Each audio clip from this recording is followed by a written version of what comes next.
Okay. Oh, well, last time we were talking about people from a long time ago, the ancient Greeks. But now in this part of the book, Hegel's talking about us.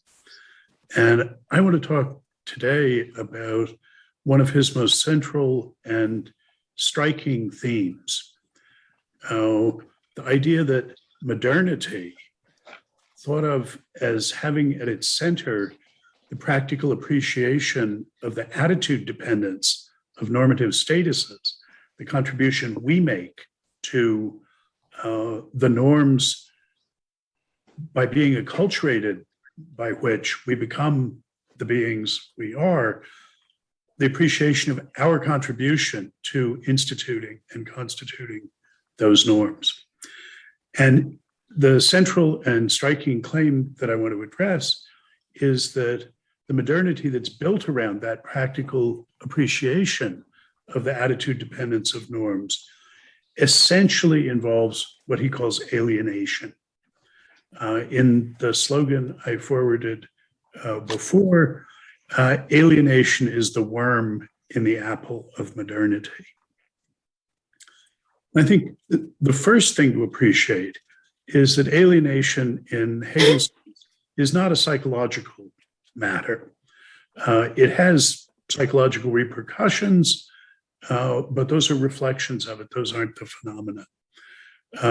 Alienation, the way he's talking about it, is a distinctively modern structure of normativity, specifically of the relation between normative attitudes and normative statuses.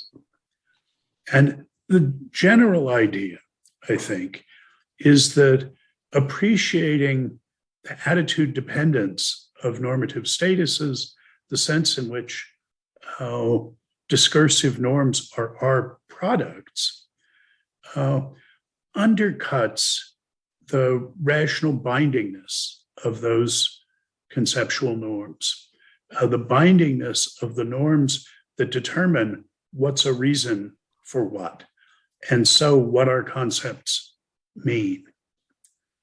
And on the side of normative subjects, that undercuts the existential bindingness of them, our identification with those discursive norms, the norms that actually make us what we are, existential bindingness. Here I'm talking about identification as the willingness to risk or sacrifice for those norms. And both of those are aspects of our alienation from these acculturating norms, the norms that make us what we are by binding us in the sense of making us subject to assessment according to those norms. So I want to start off by talking about some contemporary philosophical manifestations of Hegelian alienation, manifestations that he wasn't in a position to talk about. And in particular, I think one of the deep affinities between Hegel, as I read him, and the later Wittgenstein has precisely to do with this topic of alienation. So let me start with Wittgenstein. And let me say that my own appreciation of this strand in the later Wittgenstein's thought was spurred and given a definite shape by a book by Sabine Lovabond, coincidentally, one of John McDowell's first dissertation students. And this book is a version of her dissertation. It's called Realism and Imagination in Ethics. And it's principally about Wittgenstein.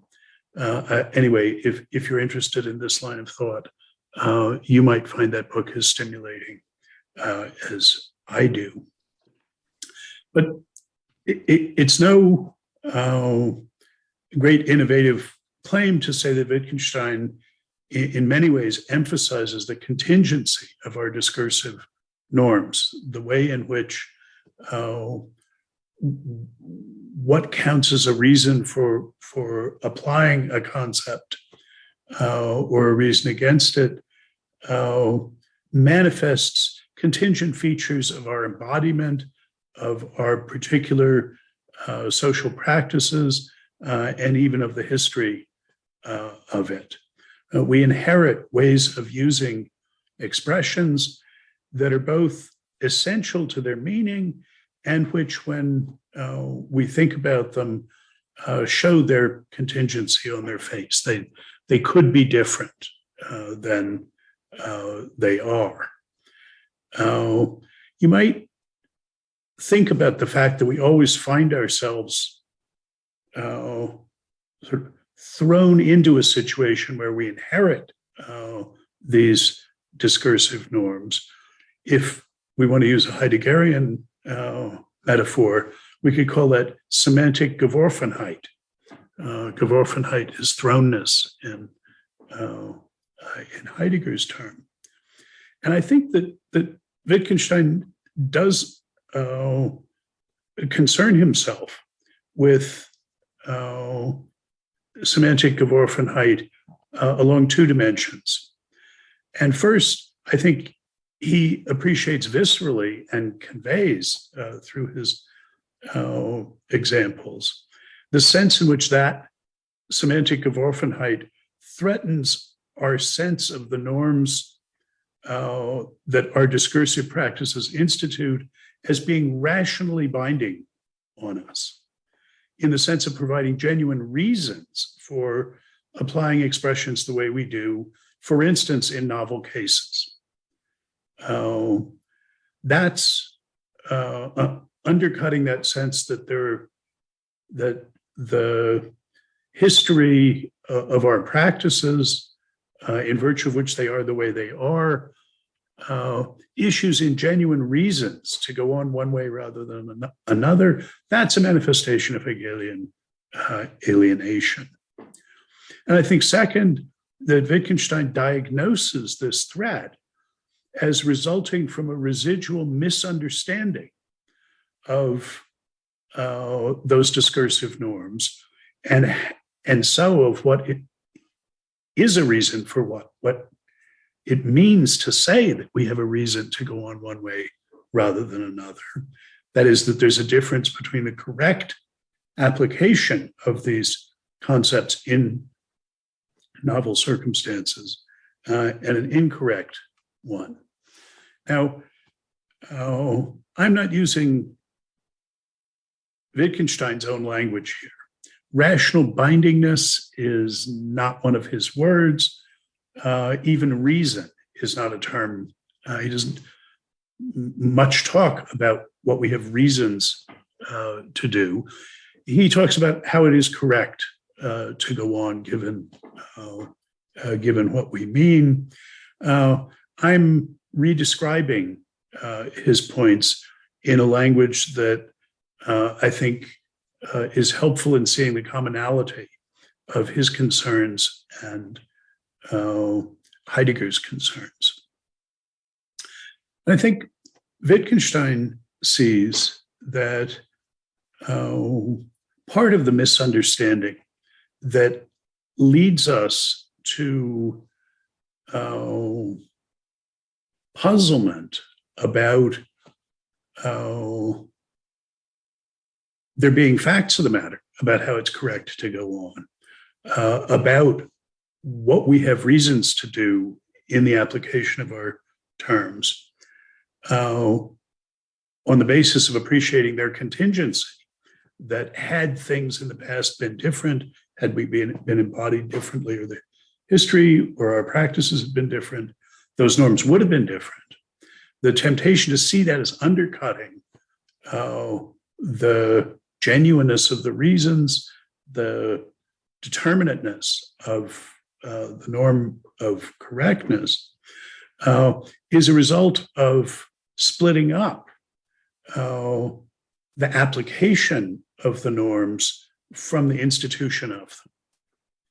thinking of those as two separate things and asking asking how it is that the norms have been instituted in such a way that they provide determinate guidance for applying them. And I think his underlying thought is, look, all there is to determine these norms, to institute them, is the use we make of them. And all we do in using them is apply them. So we have to understand the institution of the norms and the application of the norms as aspects of the one thing we do. So go on and make claims with them. This, I also think, is a fundamental pragmatist point. It's the point of Quine's criticism of Carnap in Two Dogmas of Empiricism, that sort of division, first institute the norms in determining the meanings, fixing your language, and then as a second stage, apply them in endorsing a theory and deciding what to believe rather than what to mean. That makes sense for artificial languages, but it doesn't correspond to anything about the use of natural languages. And I think, indeed, this is, I'm putting this way, trying to highlight similarities with Hegel. There's a big dissimilarity between Hegel and Wittgenstein on this point, in that Wittgenstein's view seems to be, look, if I can disabuse you of the false presuppositions about how meaning and discursive normativity must work, which lead you to find the rational bindingness of those norms undercut or becoming unintelligible once you've acknowledged the contingency of them. If I can just diagnose the mistaken presuppositions that are leading you to that, then you'll be able to sit back and let it all be, undisturbed by your appreciation of the contingency of the practices that are at once the institution of these norms and their application. That is, to continue the Heideggerian trope,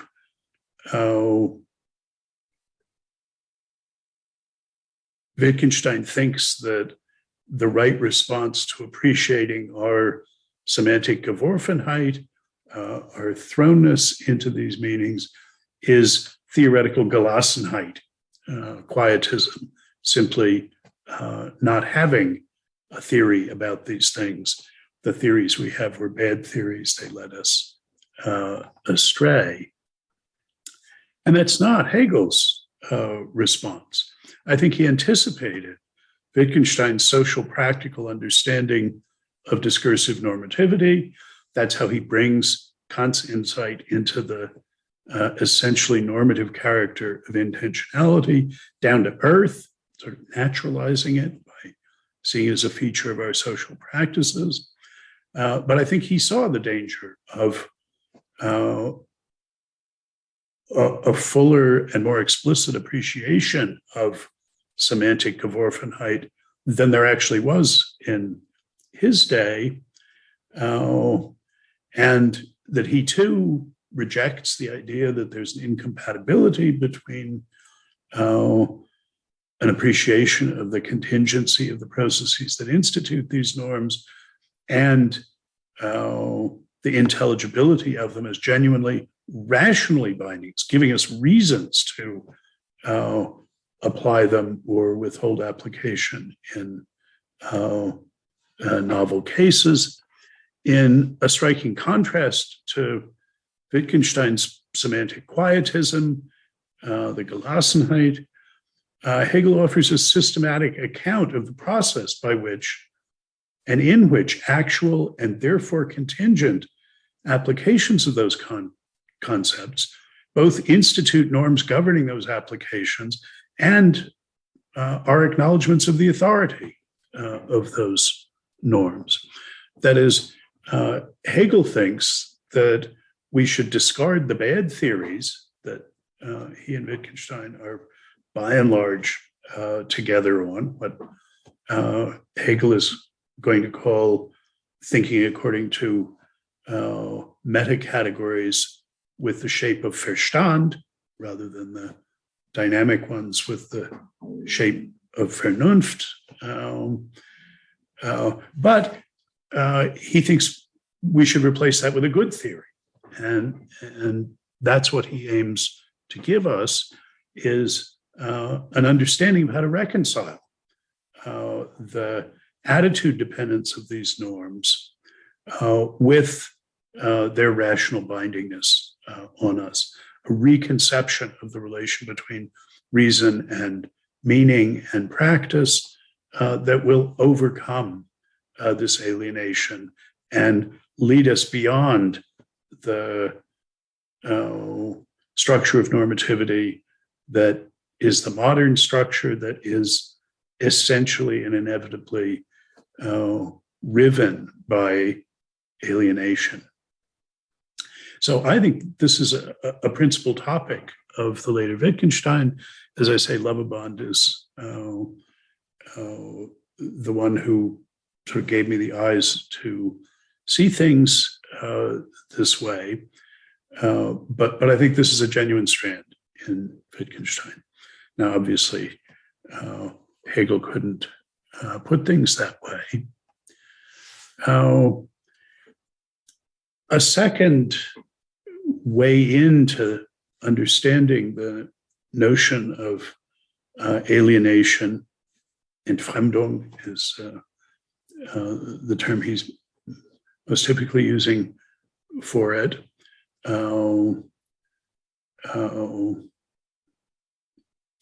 is in terms of genealogical thinking, as that was to be elaborated and developed in the rest of the 19th century, and in particular by the great unmaskers of the 19th century, Marx, Nietzsche, and Freud. And the way I understand genealogy, it has to do with the relation between reasons and causes, Kant's great distinction. When they dig down, they see causes not just distorting our reasons, but causes masquerading as reasons. What we fondly believe to be reasons for doing things, Marx, Nietzsche, and Freud, and in our own time, Foucault, I think, is a great practitioner of this. What we fondly believe to be reasons are unmasked as blind causal processes that have taken on the guise of reasons, but in fact yield nothing more than rationalizations of these causal processes.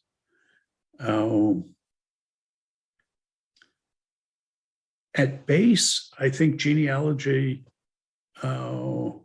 explains the occurrence of attitudes of believing without recourse to reasons or evidence for what's believed, for the content of it. We can account for the acts of believing by telling an ultimately causal naturalistic story, naturalistic in that norms play no role in it, for the advent of our believings that swings free of the content that's believed, where the content that's believed is what stands in reason relations to other such contents. And these great genealogical unmaskers say about those reason relations, I don't need to appeal to that. Je n'ai pas besoin de cette hypothèse-là. I don't need to talk about the evidence for it in order to explain it.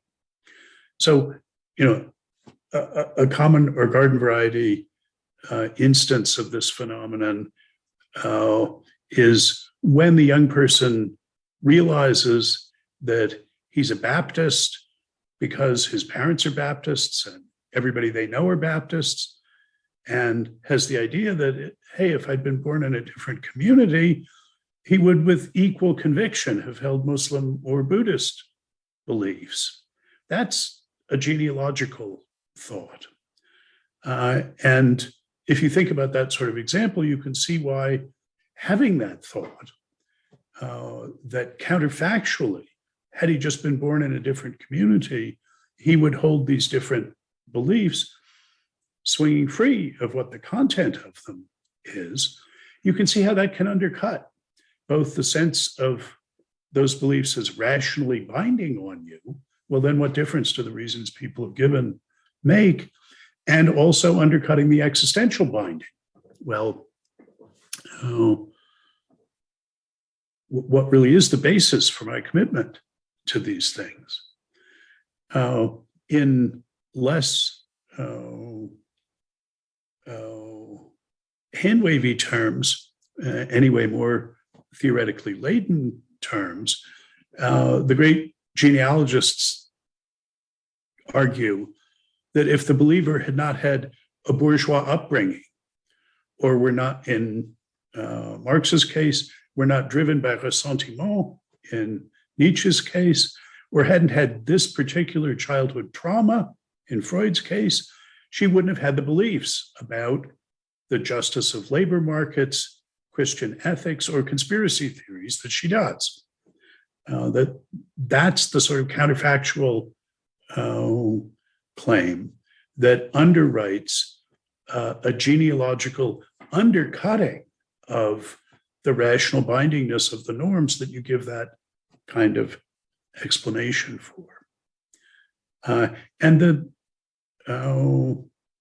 what I described as the central and striking claim of Hegel is that the modern form of self-consciousness, what we realized about the norms that make us what we are, the acculturating norms, namely that they're the products of our own social practices, rather than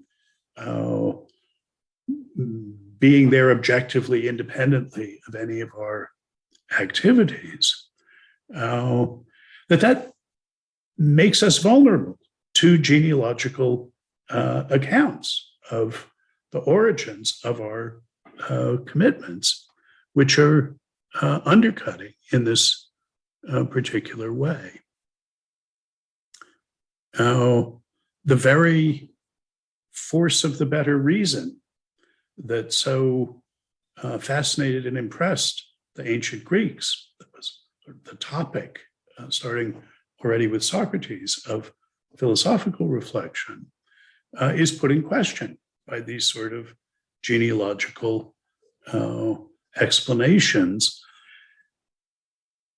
plausible underwritings of counterfactuals about our believings, about our commitments, about our attitudes, that had these various things been different, our attitudes would be different, our commitments would be different, and the things that they're counterfactually linked to, the facts about our birth, our position in the class structure,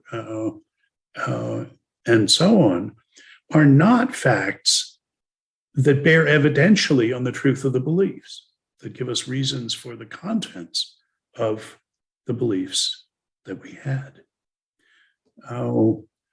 And I'll just mention that one of the ironies of this situation is that it's the sharp distinction that Kant made between reasons and causes that now is a snake that comes back to bite its own tail in the hands of these unmasking genealogists.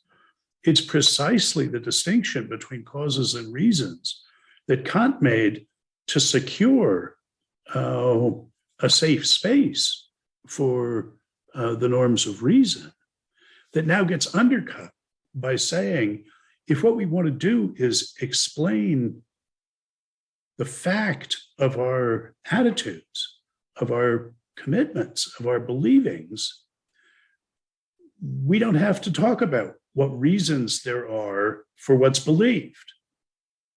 It's enough to look to counterfactuals that condition these believings on matter-of-factual events that do not provide evidence or reasons for the truth of the believings. So this genealogical tradition, which developed and gathered steam throughout the 19th century and became one of the great conditions of thought in the 20th century, this is exactly what Hegel had diagnosed as a central fault line within the modern appreciation of the dependence of our discursive norms on our own attitudes and practices. Let me mention relatively quickly one other instance of this. You can see it as an application of it, but it's often not thought of as a specifically genealogical instance. And this is metaethical moral relativism.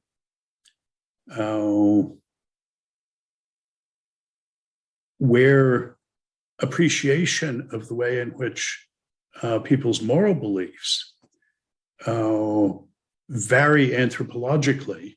Originally, I think Hegel's appreciation of this, he's going to look back at Montesquieu, looking at the differences between morality of different peoples in the age of discovery, as we're looking and talking about the Persians and the Chinese and the South Sea Islanders and so on. We find different moral commitments there. But a relatively recent and particularly clear instance of this is Gilbert Harman in his little book on morality, saying, look, the difference between the status of, say, electrons and moral values, you say the moral value of it's being wrong to torture helpless wanderers, helpless strangers, let's say. The difference between moral values like that and electrons is that the best explanation for our beliefs about electrons involves postulating the existence of electrons, which we interact with causally in various ways. So our electron attitudes and beliefs, if you give an etiological, genealogical account of their origins, you're going to invoke electrons in it. In accounting for our practices of electron talk and why it's successful in the way it is, and so on.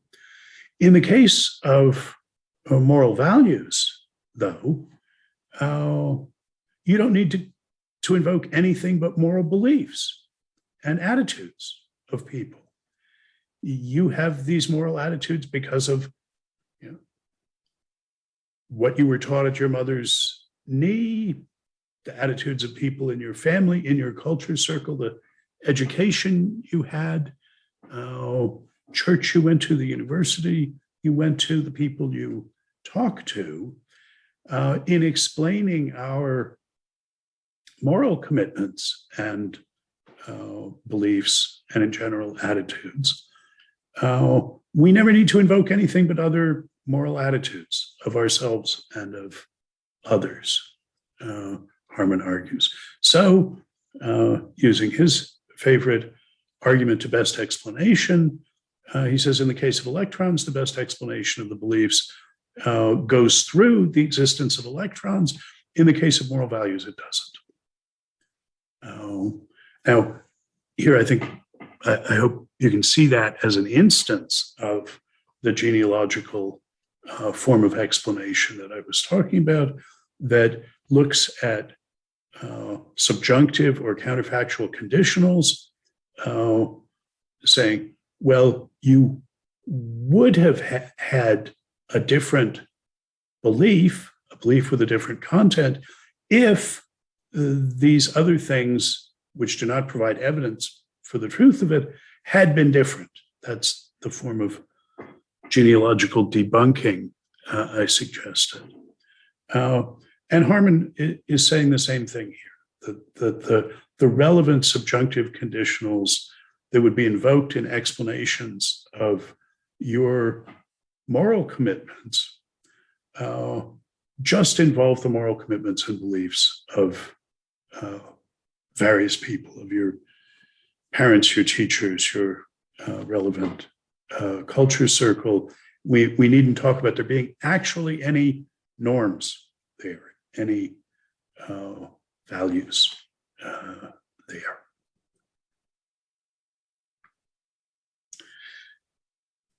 To bring this back to the way I've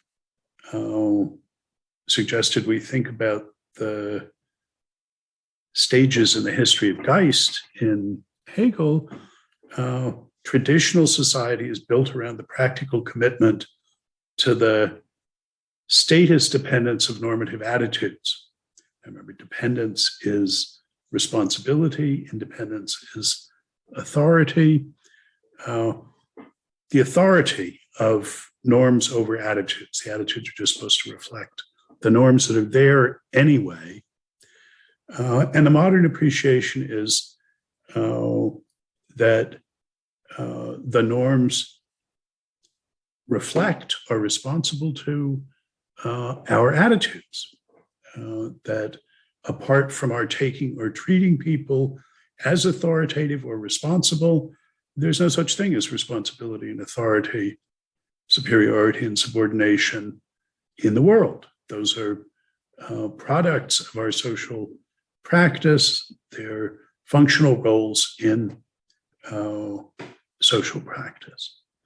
And the alienation that he sees as part and parcel of that phase in the history of Geist, that structure of normativity, is that it becomes attitudes all the way down, and there's no norms involved. That's alienation, where the norms drop out entirely, are some kind of figments of the attitudes, which as normative attitudes have the form of undertaking responsibility, that is, a normative status, or attributing it to another. But on the alienated view, that's a kind of as if attitude, because we don't need to talk about what somebody's really responsible for or what authority they really have. It's enough, so the alienated thought goes, to talk about the attitudes. Now, over the next couple of weeks, we'll see that the purest form of alienation, the hardest part of the nut of alienation to crack theoretically, is reductive naturalism, period, that sees no need to postulate norms, not just the moral norms as Harman does, but any norms at all. Reductive naturalism, that's the purest, non plus ultra of alienation. And in the allegory of the hero and his valet, Hegel takes that issue on head on. And I'm not going to address that particular version of it today. But I do want to say something about how Hegel sees a way forward. But what it's got to be is to combine the insights of Sittlichkeit, which was appreciating the genuine authority of norms over normative attitudes that was characteristic of traditional forms of life, with the genuine insight of modernity that those norms are not independent of our activity, that in the end, what there is to institute those norms is our attitudes. That's what actualizes those norms. But how are we to see them as genuine, and furthermore, as genuinely binding? In Hegel's case, rationally binding on us, as providing genuine reasons for talking one way rather than another, believing one way rather than another, and acting one way rather than another. How are we to avoid being alienated by our understanding of, by our practical appreciation of the attitude dependence of normative statuses, paradigmatically authority and responsibility? How can we see there being genuine norms that are rationally binding on us, that give us real reasons for adopting attitudes? I say, Wittgenstein, who takes addressing this issue as one of his principal concerns, thinks that if we just clear away bad ways of thinking that we have, then we can just get easy with the new situation. Hegel thinks, no, we need an account in place of the old bad account. We need an account of the metaphysics of normativity, of what the relationship is between attitudes and norms, in virtue of which our social practices can institute genuine norms which transcend those attitudes in a way that makes it intelligible to talk about us having bound ourselves by them, and furthermore, rationally bound ourselves by them in a way that gives genuine reasons for doing what we do. And we've seen one of the important pieces of his answer is the idea that normative attitudes can institute genuine normative statuses if they take the form of reciprocal recognition. The reciprocal recognition is the way norms are instituted by attitudes. And what we haven't seen is how that gets determinate boundaries on them, can give reasons, and so on. I'll say a little bit more about that going forward. But let me pause there for responses to this. I've sought to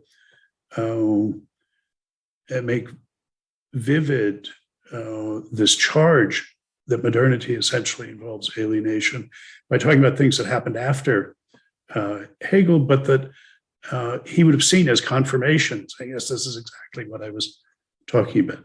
Yeah, Krishna. Yeah, thanks. I was just thinking whether there's an analogy here with some of the modern or not so modern debates about surrounding free will in a way. So, right, one can imagine someone thinking there's this kind of undercutting that comes about once you realize that our so-called free choices are completely fixed by physical processes or chemical processes. And sort of one response you can have is an incompatibilist response. And that says, well, there just isn't any free will. Or another sort of response that goes libertarian and just says, well, we just have this sort of magical free will. And seems to me that Hegel is something of a compatibilist here, right? He's trying to give an account connecting how these physical processes can give rise to things like volition, responsibility, freedom and things like that. Do you see that analogy as being somewhat interesting? Yes, I do. I think you're absolutely right. You've applied the general thought to this new case just correctly. The determinist arguments against free will are genealogical arguments, broadly put. They're certainly naturalistic reductive ones. One way of thinking about it is that all the principal parties agree that you can't hold somebody, and this is a modern thought, that you can't hold somebody responsible for something if they didn't do it freely, if it wasn't up to them to do it. That's sort of what sets the stakes for this discussion. And the empiricist tradition says, well, I know what it is to do something freely. That's not to be determined to do it. It's not having been determined that you would do it. That is to give an account in a naturalistic vocabulary of what freedom is, and then draw the conclusion about the norm, that the idea that there are practices of holding people responsible for what they do are appropriate, that there's reasons to do that, and so on.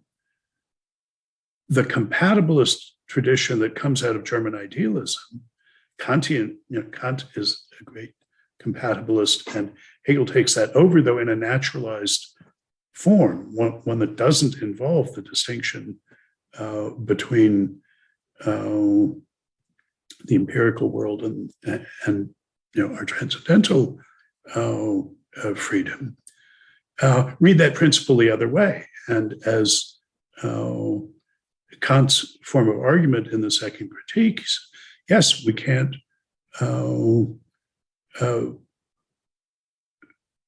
be properly held responsible for anything we don't do freely, but we are responsible. So how can we understand freedom? We've got to understand freedom in normative terms as what makes appropriate the holding responsible. So they sort of agree on this principle that connects freedom and responsibility. Empiricist tradition has a naturalistic, non-normative understanding of freedom and draws their broadly skeptical conclusions about the norms. The German idealist tradition accepts the same connection, understands responsibility in normative terms, and so understands freedom in normative terms. For instance, both Kant and Hegel accept that to act freely is to be bound by a law that you have bound yourself by. Kant thinks of that as something we can do one by one, whereas Hegel thinks, no, it's we do that. Each of us comes into a situation where we do find ourselves already with these norms, which we, in the large extended sense of the historical community, all the ancestors who are still members of it, remember from the discussion of burial, that we made, and we, going forward, are bound by. We're going to need to understand the historical dimension to understand this, but yeah, we're going to have a normative notion of freedom. So this is absolutely an example that's in play, and is one reason why the debate about freedom and determinism is not an ancient debate. That's an essentially modern debate. And you might wonder, well, why is that? Why did it take the advent of modern science for the idea of determinism to, we already had, I've described how the ancient notion of fate was rather different, but so that is in some point, I would say, a confirmation of the diagnosis that Hegel is giving. But no, that's a very helpful observation. Anything? Yeah. So can I ask a separate question, unless someone else wants to? Please. So yeah, this is related. So I was just thinking about, right, so in response to a kind of genealogical anxiety, it strikes me as there being sort of two kinds of responses. One that could be perhaps ascribed crudely to the Enlightenment, and one that could be ascribed perhaps crudely to 20th century thinking. And this is, so the Enlightenment response is like thinking, looking at the fact that our reason, that there are many things that we believe and that we do that look like they're underwritten by reasons, but they're not actually underwritten by reasons. And so the Enlightenment project says, okay, let's go back and figure out all the reasons that are correct, and then we'll set up our actions in a way that, or our beliefs in a way that they accord with the reasons. Whereas there's a kind of, I feel like in response to, say, Foucault or Freud, there's a kind of response that goes, well, so everything that we believe and do is governed by these causes. So what we should really focus on is manipulating these causes. And this sometimes gets sort of translated into slogans like what matters is power and things like that. So I'm curious whether, A, you think that this is a correct way of looking at intellectual history, and B, how, at least in terms of what Hegel recommends, where would you situate him? Would you situate him closer to the let's figure out the reasons, or somewhere closer to the let's figure out the levers of power, or doesn't he not fall into this dichotomy? Okay, good. I mean, on the first point, yes, I think this is a good way of thinking about the intellectual history. On the second one, yeah, he doesn't fall into this dichotomy. He has his own sui generis account that indeed sees both these options, but treats them as in their way equally alienated. And of course, this makes us want to know, well, how does that work? Which is, where we're going over the next few weeks. But from the point of view, the two responses that you distinguished are important, because from the genealogist's point of view, the Enlightenment responding to the rise of natural science, it's being the most successful social institution of the last 300 years. And they were prescient in seeing this even in advance of the sort of proof of it in the Industrial Revolution. But from the point of the genealogists, the Enlightenment naturalism didn't go far enough. It retained supernaturalism in the form of this spark of reason, of something that could not be understood in the terms of the natural sciences. Hume wanted to be the Newton of the mind, but he needed a new science. He didn't think that Newtonian science would tell him about how the mind worked. And the notion of there being these mental occurrences which naturally were of or about things, tanquam rem, as Descartes put it, by nature representings of other things, and by nature known better than anything else to the minds that had them. From the genealogist's point of view, this is the last refuge of supernaturalism. And the genealogist's going to bring it all into the causal order, seeing that as the completion of enlightenment, taking it to its consistent conclusion. And Hegel sees that's alienation, take it to its conclusion, and challenges us to overcome that without reinstituting a spark of divinity in the form of the force of the better reason, without to find a place for discursive norms in that world, without either reducing them or turning the distinction between the natural and the normative into a dualism. A dualism comparable to the dualism between mind and body.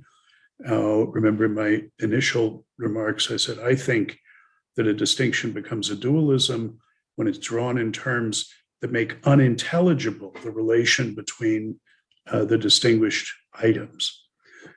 In Hegel's terms, we've got to understand the relation between norms and normative attitudes.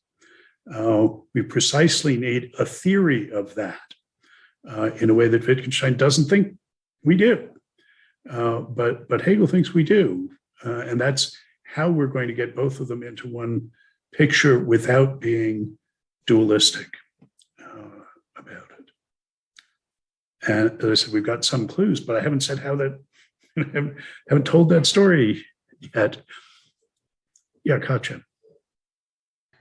I'm still struggling with your description of genealogy when you said that they are conflating reasons with causes. And on one hand, I think that's very enlightening. But on the other hand, for example, Nietzsche, when he told this narrative how truth came into the world, I always understood it as a kind of explanation or showing that talking about truth is somehow conditioned by human interests, but it's not really a naturalistic explanation or recursion. And it's more a kind of pragmatist approach. And then I was thinking about if Hegel would accuse every pragmatist approach as being alienated. Well, there's a kind of reductive pragmatism that he would say that about. And I mean, Nietzsche, of course, is a complicated case. When he's in his genealogical mode, he's reducing the will to truth to a form of the will to power. And Foucault, at least until the very late last period of his work, is working out that strand of Nietzsche. But Nietzsche also holds, other views that are not so reductive about us. But in general, Nietzsche is looking to understand our commitments as reflecting our interests, and that's a kind of genealogical explanation.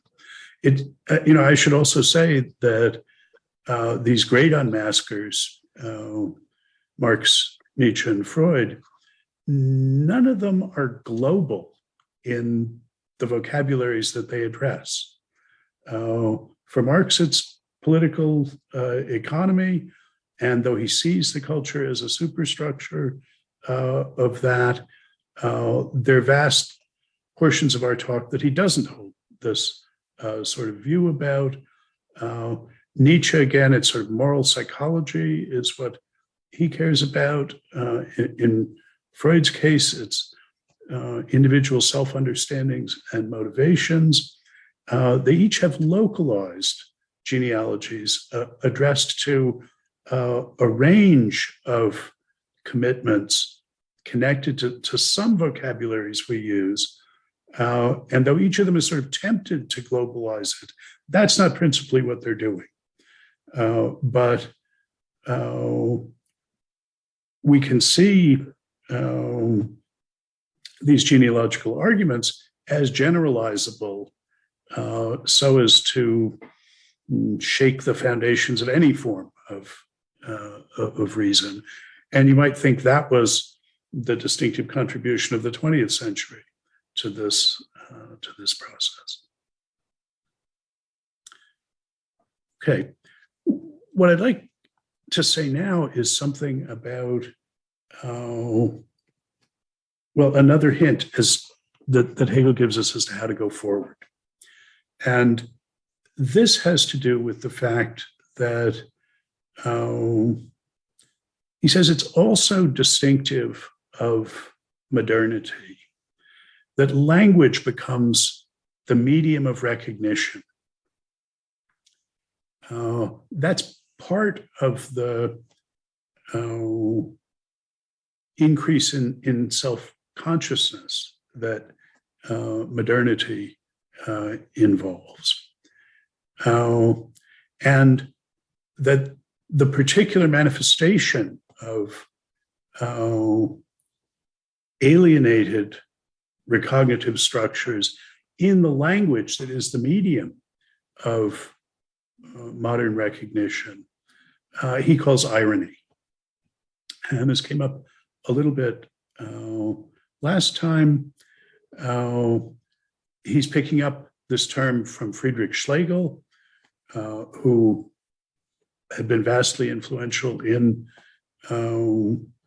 Jena in, as recently as the few years before, when Hegel overlapped with him, the first few years of the 1800s, before 1806, is when Schlegel is putting the concept of irony at the center of the Romantic Revolution. And, Schlegel is a mess. It's really hard to get a clear notion of irony from him. He uses it as an incantatory device to mark everything he likes and distinguish it from everything he doesn't. But there's two aspects of it, of his use, that I think are particularly important. I think I mentioned one of them last time, that he says irony is a permanent parabasis. And parabasis is in the ancient Greek tragedians, the term of art for when the chorus steps forward and steps out of the action of the play and addresses the audience generally and talks about what's going on the proscenium behind them in a way that none of the people on the stage understand, and helps the audience interpret it by applying it, for instance, to contemporary political affairs. So it's a breaking of that wall and saying, if what's really going on here, what does this mean to us? And that's taking a paradigmatically ironic attitude toward the action that's going on behind us.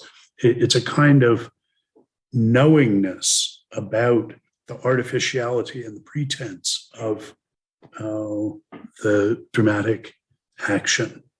And I think it's clear that Hegel takes that dimension of Schlegel's notion of irony, seriously. That's what we can see genealogists as doing. Nietzsche, let me tell you what's really going on with Christian morality. It's about the revenge of the weak on the strong. That's a parabasis, him stepping out of the commitments of the age and telling us what's really happening here. But I wanted to mention one more specifically philosophical theme that seems to be central to Schlegel. He mentions it a bunch of times. But there's in particular a note around 1800 that he wrote that was well known to Hegel, recording his dissatisfaction with Kant's conclusion that the question about the infinity of the world is a meaningless and empty one for human reason. That is in his response to the antinomies. Every time we talk about the notion of the infinite, the unconditioned, in its many applications, we find ourselves entangled in contradictions. And Kant takes this to show that this concept is actually not one that we can work with. And Hegel's response is that the antinomies should not have moved Kant to give up the notion of the infinite. They should have moved him to give up the principle of non-contradiction. They should have led him to see that thinking essentially involves contradiction. And that response, instead of the Kantian response to antinomies, that response Schlegel calls the ironic response, and says that's what we romantics have done, is to see reason as essentially leading us to contradictions. Und das ist gut so. That's the way it ought to. That's the way it ought to be. That's appreciating something deep about the nature of reason. And now, there's certainly a sense in which Hegel has adopted this principle. He takes the fact, as he has it, that there cannot be a set of determinate empirical concepts such that by correctly applying them, we will never find ourselves with commitments that are incompatible according to those very norms. He thinks that's inevitable. That's the experience of error. That's unget-overable. And that's absolutely critical to the process of determining contents for empirical concepts, and something that our meta theory, our categorical theory, needs to embrace. Those are the two things, I think, the two strands of Schlegel's baggy, messy, confused notion of irony that I think it's worth keeping in mind.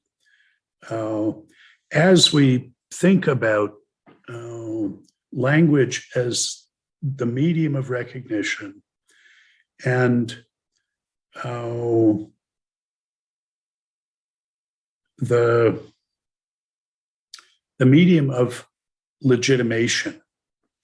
So this middle section of Spirit starts off with the distinction between actual consciousness and pure consciousness.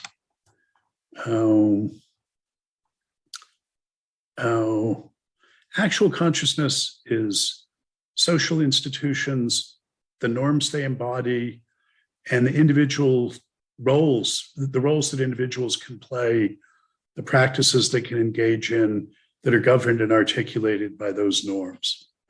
Actual consciousness is what Hegel later on will call objective spirit, the institutions that embody the norms. And it's actual consciousness is a way of talking about the individuals who actualize those norms by applying them, by doing things differently because of what the norm says is correct and what's not. Acting according to the norm, assessing according to the norm, that's all actual consciousness. And that, he thinks, has changed structure from the traditional world to the modern world. But as long as there were people, there was actual consciousness, there was objective spirit.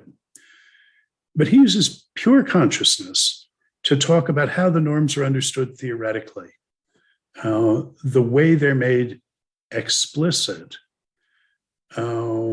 He says pure consciousness is both the thinking of the actual world and its thought form, Denken und Gedachtsein.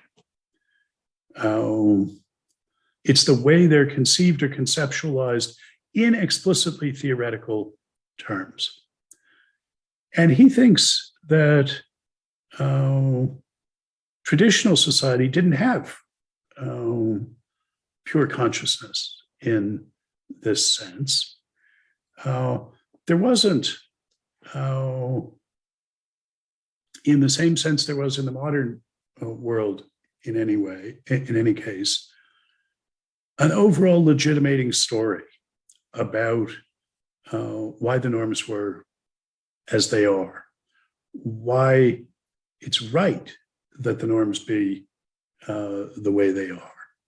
So a typical sort of dispute, say in feudal times, might be over who the true king is, or who the true pope is. But if we stick with the true king, the argument would be, well, this guy is a usurper, or maybe his father was a usurper, or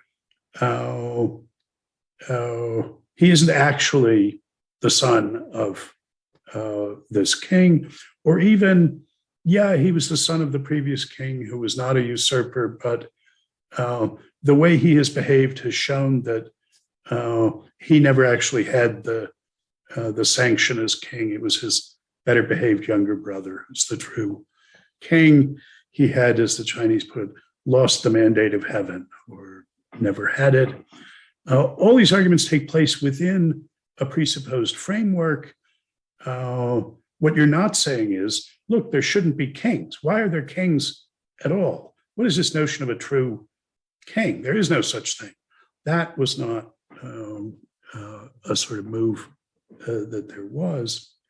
But with the advent of modernity, the recognition that there's a constitutive role played in there being a normative status, say, of being a superior or a subordinate, there's an essential role played in that by the recognition of it by others, acknowledging someone's authority, holding someone responsible. It comes to be seen as an essential part of them actually being authoritative or responsible. Social contract theories of political obligation are a perfect example of that. With that comes the demand for legitimation of the norm, for reasons why one has this authority, or why that authority should be recognized. Hegel thinks that there's an argument that he's rehearsed allegorically in the dialectic of the master and slave that says that kind of constitutive recognition of authority or responsibility can't be coerced. You can't make someone recognize you at the end of a sword. What you get then is what the master has with the slave, and that's not genuine recognition. Now, it's a good question just how that goes, but he sees that in the modern world, this issue of legitimation, of reasons for recognizing the authority or responsibility of someone, of giving an account for it, becomes crucial. And that's why language becomes the medium of recognition, because it's the language of legitimation, of giving reasons for claims of, in particular, authority. In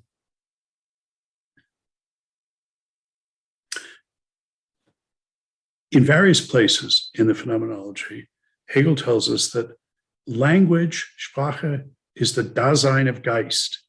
It's the concrete, immediate, actual being of the norms. They're articulated in the language. And modernity is the age of alienated Geist. And he says at 508, this alienation takes place in language, which here appears in its characteristic significance. Its characteristic significance is giving and asking for reasons, legitimating and demanding legitimation for the adoption or the acknowledgement or the claiming of normative statuses.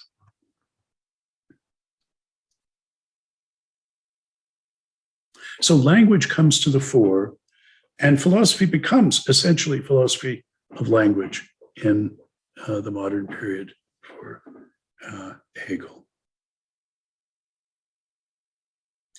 But this fact that language is the medium of recognition, the medium of legitimation, is a crucial signpost to the way forward that Hegel is seeing. Language is going to be the model of normativity as well as the locus of normativity. In his slogan, the way forward is the way from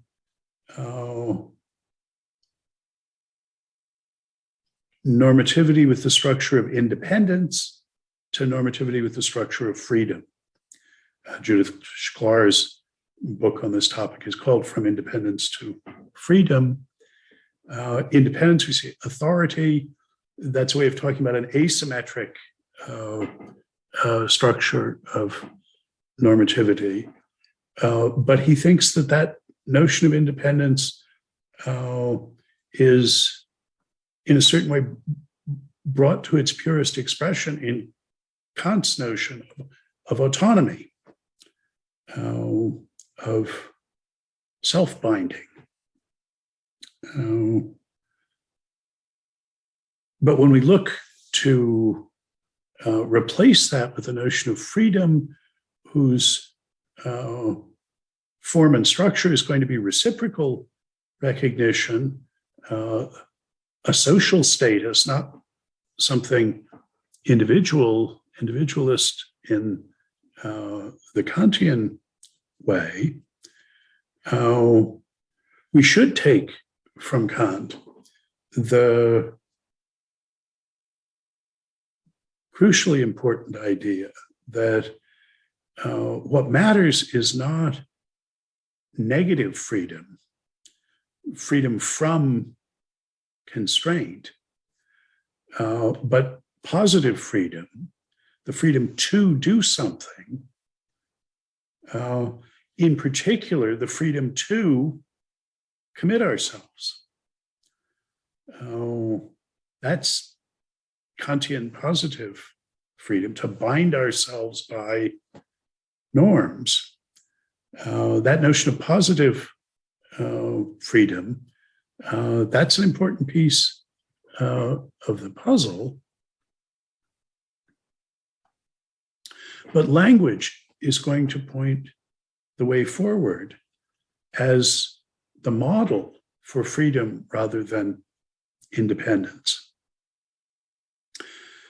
So, for instance, a classic, perennial, in some sense, defining problem of political philosophy has always been to explain how and on what grounds it could be rational for an individual to accept some kind of communal constraint on her will. What could justify the loss of negative freedom, the freedom from constraint by norms, that you get by entering into a community and subjecting yourself to their norms, acknowledging the authority of those norms? You can see how that could be justified from the point of view of the community. Less people act right and conform to the norms. There's a lot of things the community can't do. But the challenge has been to say how one could justify that loss of negative freedom as rational on the part of the individual. Hobbes and Locke, for instance, try and give straight solutions to that answer. But Hegel saw in Kant's notion of positive freedom as the capacity to bind oneself by self-chosen norms, a new kind of response to that classical challenge. And that was to say, look, it can be rational to bind yourself by communal norms if the payoff is the kind of expressive freedom whose paradigm and locus is in linguistic practices.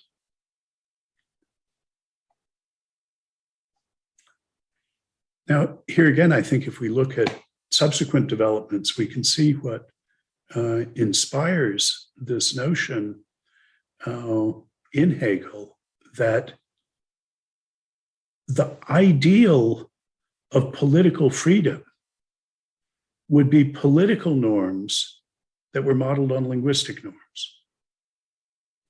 Those linguistic norms that articulate what's a reason for what.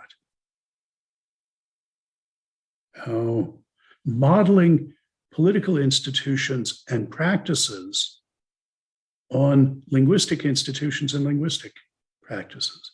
That's where Hegel's going with this. Well, the subsequent development that I think it's worth keeping in mind here is the observation that Chomsky made in the late 50s that was transformative,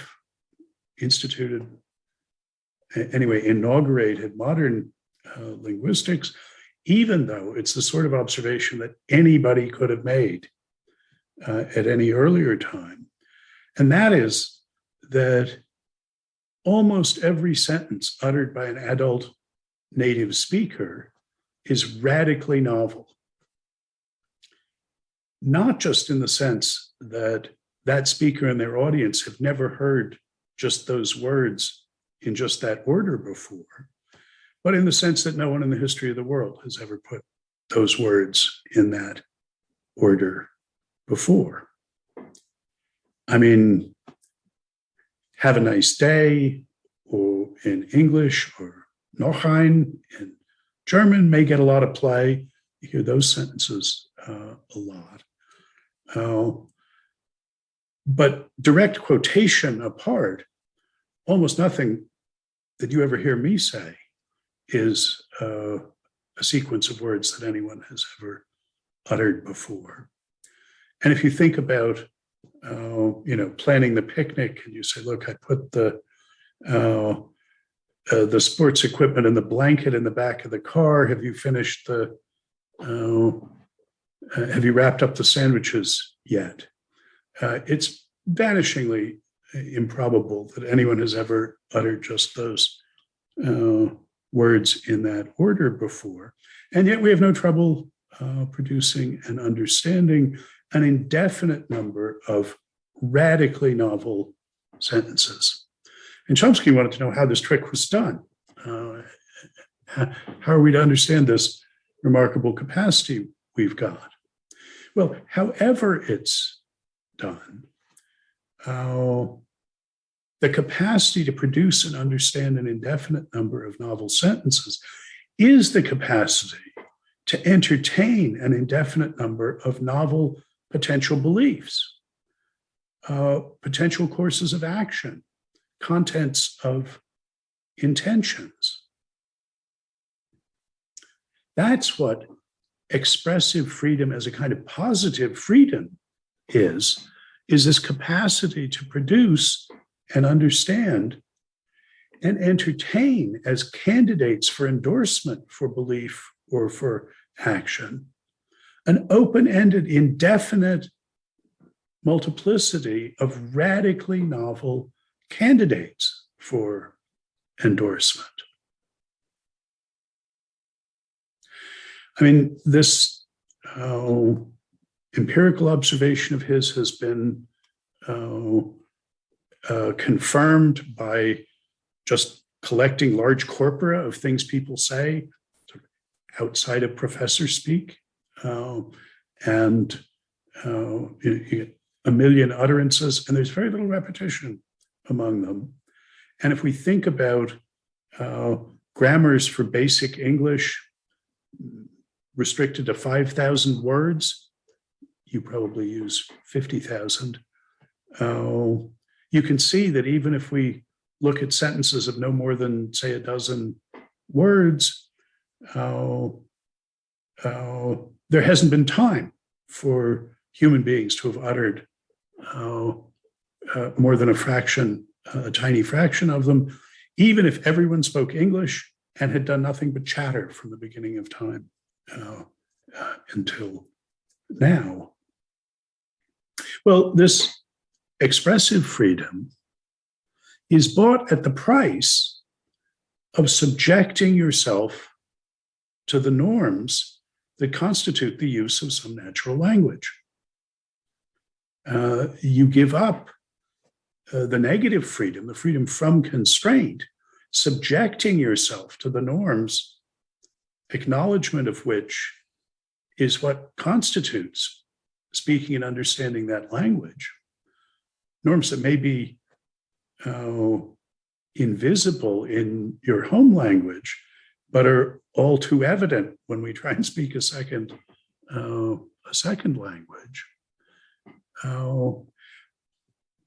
But what you get for subjecting yourself to those norms is an explosion, a bonanza of expressive freedom, which can be bought at no other price.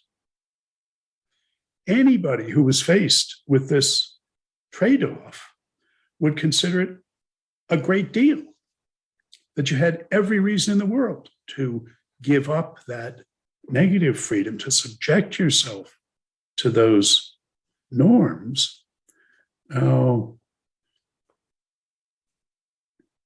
alternative is, as Sellers says, well, one always could not speak. One always could simply not speak, but only at the cost of having nothing to say. So much as being able to entertain these possibilities requires bindings.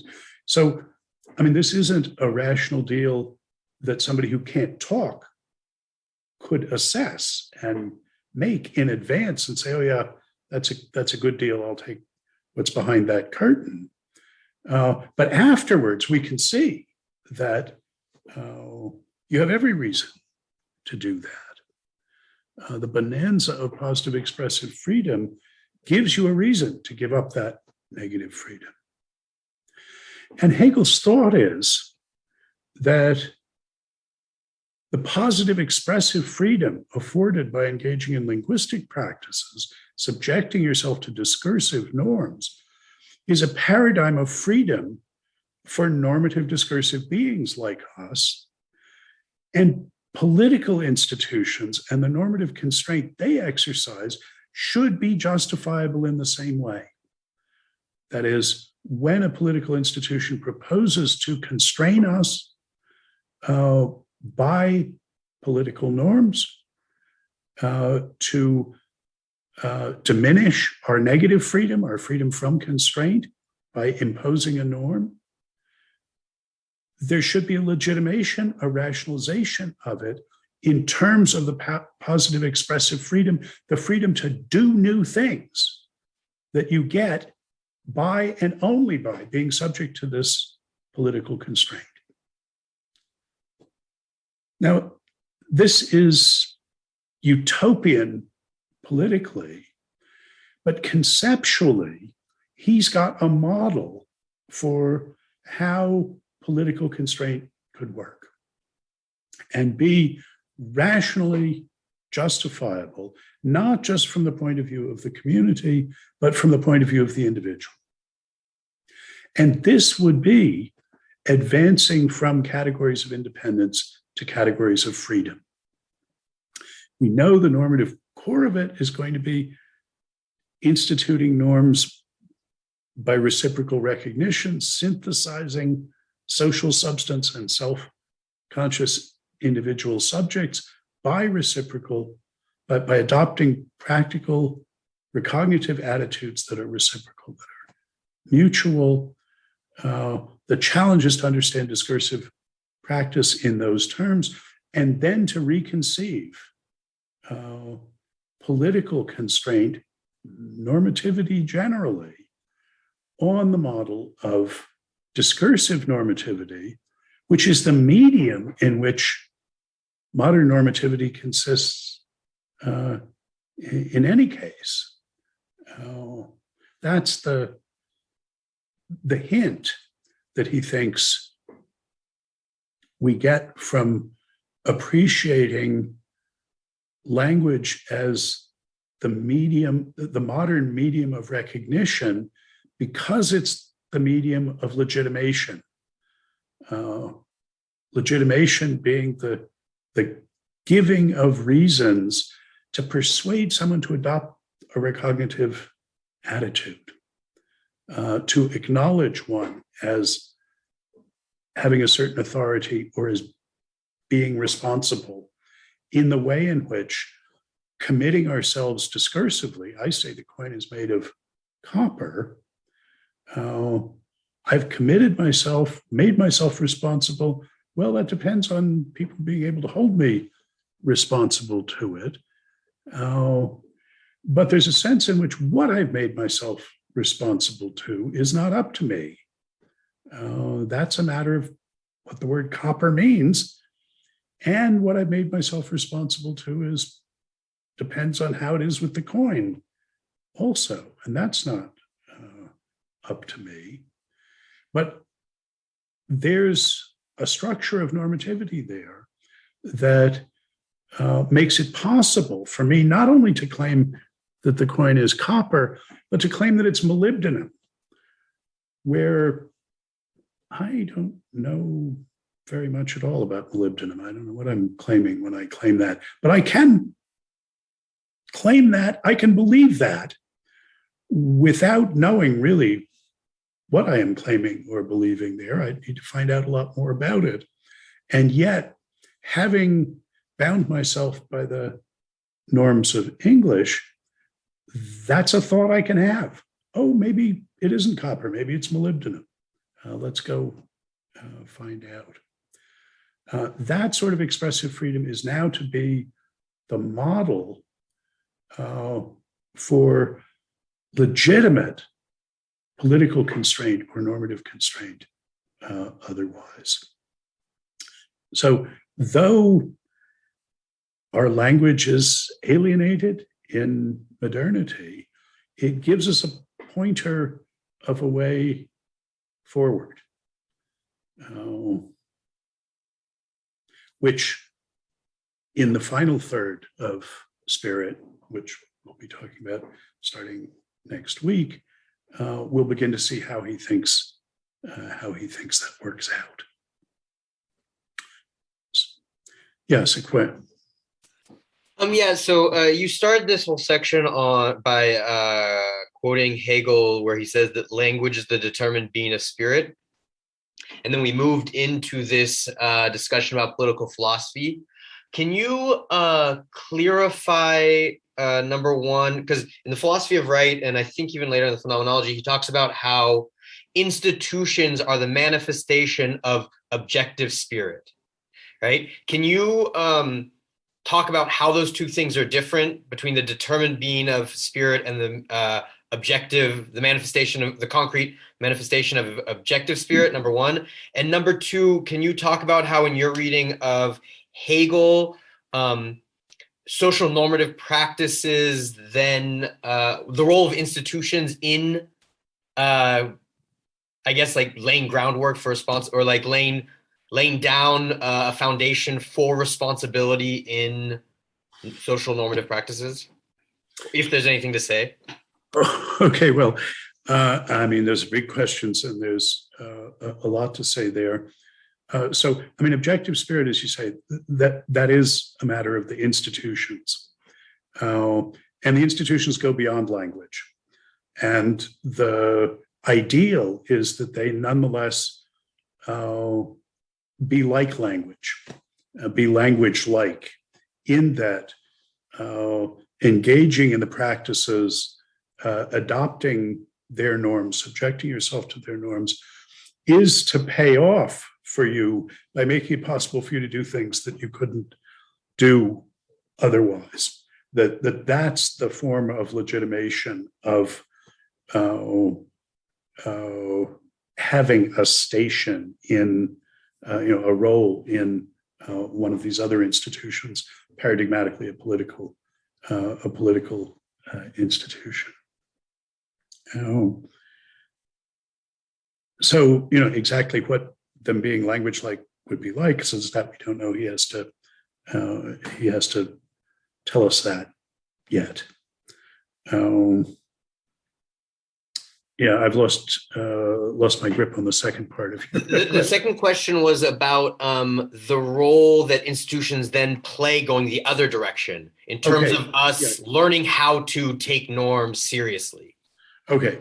Well, this we will want to look at the two main allegories of the last part of Spirit, the valet and the hero, and the breaking of the hard-hearted judge, which are sort of about the institutionalization of this. But he's very much aware that everything we do happens within these other institutions, which, though parasitic on discursive practices, are not themselves simply language. They're, as you say, not only made possible by it, but then become the framework within which we do it. The forms of actual spirit, maybe I'll say something about this when we come back. Wealth and state power are, in their opposition to each other, the concrete institutional manifestation of the alienation of modernity. And what I principally want to talk about after the break is the analog of that on the side of pure consciousness of theory, that is the confrontation of faith by enlightenment. So maybe that could be an extended response to that question. Okay, I have it that it's 3:03. Let's come back at 3:15.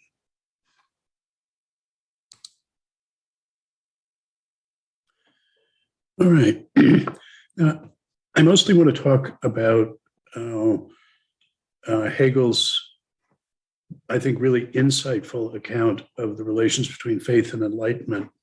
But I want to say a quick prefatory word about the actual consciousness side, the relation between wealth and state power, which I think is also prescient in the diagnosis it gives of what in our alienated age must be the principal political conflict of modernity, between the political interests of wealth and business on the one hand, and of government and community on the other. His notion of wealth, Reichtum, is the thick institutional form in which the particular aspect of the certainty of individual self-consciousness is expressed by becoming actual or public. And state power, Staatsmacht, is the thick institutional form in which the universal aspect becomes expressed and becomes actual. And somehow, in an unalienated community, the particular recognized and recognizing individuals and the recognitive community that comprises those individuals would not be at odds with one another. But he thinks in our alienated age, they inevitably are. On the side of wealth, he's thinking about the contribution to the institution and application of norms generally that's played by the recognitive attitudes and activities of particular self-conscious individuals. On the side of state power, this incarnated allegory he's thinking about the contribution to the cultivation and acculturation of self-conscious individuals that's played by the norms or universals whose applicability is adjudicated by the recognitive community in whose practices they're explicit. And the institutional expression of modern alienation is that these two constitutive aspects of the recognitive process stand to each other in relations of asymmetric independence. Neither recognizes the authority of the other or its responsibility to the other. So, as he puts it, state power is suspicious of wealth. It sees itself, it's representing the universal communal interests against the attempts of individuals embodied by their use of wealth or activities as wealthy to substitute private individual purposes for the public communal ones. So whenever the individuals step up to influence state power, they suspect them of trying to substitute their particular interests for the public ones. But there's a corresponding symmetrical view that wealth has of state power, because it sees that the power of the community is exercised by individuals, and it understands the individuals as pursuing private personal ends, just using state power rather than wealth to do that. So neither can acknowledge the authority of the other or the contribution the other one is making. This is a sort of modern paradigmatic institutional form of alienation, but we can see it as a development of what was already implicit in the battle between Antigone and Creon in the previous section of the book. Anyway, that's, if you're interested in this at all, this is a lovely section of the book. I commend it to your attention, but I just don't have time to go into all of it here. So let me first say something about faith. And here you might want to look at the passages on the handout. He gives us a metaphysical reading of crucial religious imagery, in particular of the doctrine of the Trinity. So he says here, this is at 533, here in the realm of faith, the first is the absolute being, spirit that is in and for itself, insofar as it is the simple eternal substance.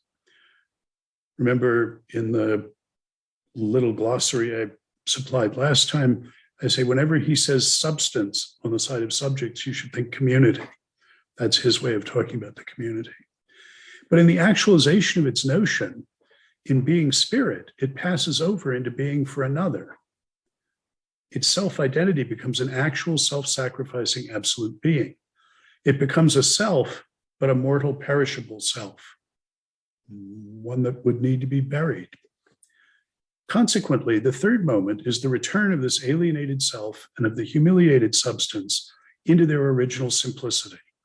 Only in this way is substance represented as spirit, substance, the community. These distinct beings, when brought back to themselves by thought, out of the flux of the actual world, are immutable eternal spirits whose being lies in thinking the unity they constitute. That's at 533. This is his reading of the actual significance and the metaphysical meaning of what he reads as an allegory of the incarnation and the Trinity. He gives this account of the Trinity several places, including in the Science of Logic. He thinks that the doctrine of the Trinity is really talking about the structure of Geist, that is, of social normative substance, and that the community and the norms that are implicit in its communal doings, that's, remember, what he often talks about, using the term essence as the norms of it. The substance that's God the Father in the Trinity, is an image for that substance, and the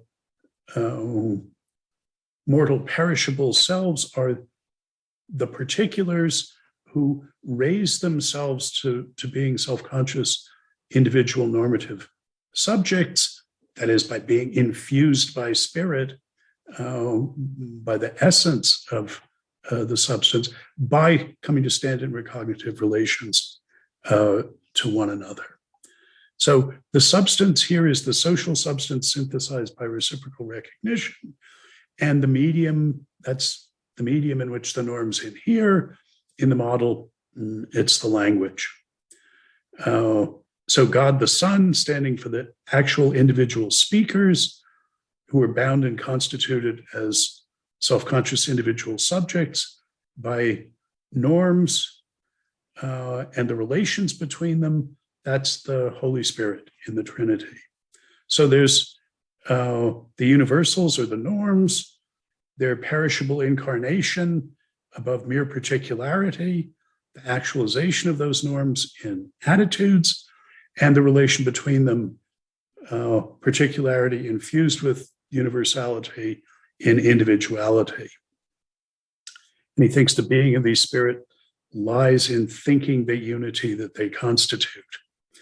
So, I'd just like to point out about this that Hegel cheerfully goes back and forth between his logical vocabulary, universality, particularity, individuality, theological vocabulary, the Trinity here, and the linguistic cum normative vocabulary for talking about these things, the recognitive desire, the individual desiring beings, the recognitive community that they synthesize by coming to stand to each other in practical relations of recognitive attitudes when they have the right structure. And he thinks of the religious language as a sensuous allegory for these most fundamental metaphysical and logical things. So this is the model that Hegel is going to use to understand faith as pure consciousness, as one side of pure consciousness.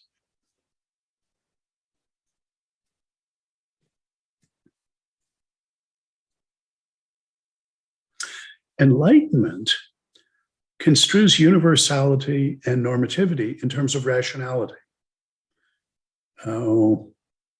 where faith is thinking of the universal and particular elements as standing in pre-modern familial relations. The universality is thought of as a kind of thing, but Enlightenment is progressive in having a notion of rationality, but he thinks that as faith is going to be an alienated form of what we'll eventually see as its insight, so is Enlightenment, that it oscillates between thinking of rationality as as the pursuit of religious spirituality by secular means, rationality as the remaining carefully circumscribed spark of divinity on the one hand, and on the other hand, as thinking of rationality in overnaturalized terms as merely a feature of the natural history of beings like us, going in a box with us having opposable thumbs, let's say. He thinks Enlightenment oscillates between these.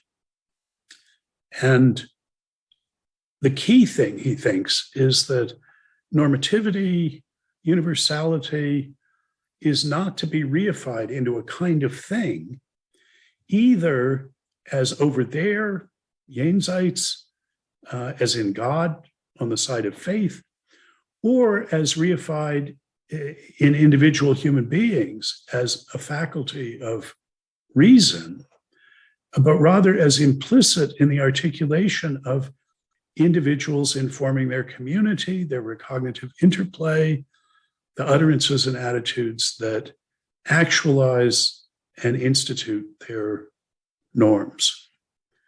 So he's going to see a sort of common mistake that faith and enlightenment make, a misunderstanding of normativity that is what their complementary ways of being alienated understandings of normativity are. But they're not, though they are misunderstandings, they're not simply misunderstandings. Each of them has got a characteristic insight, and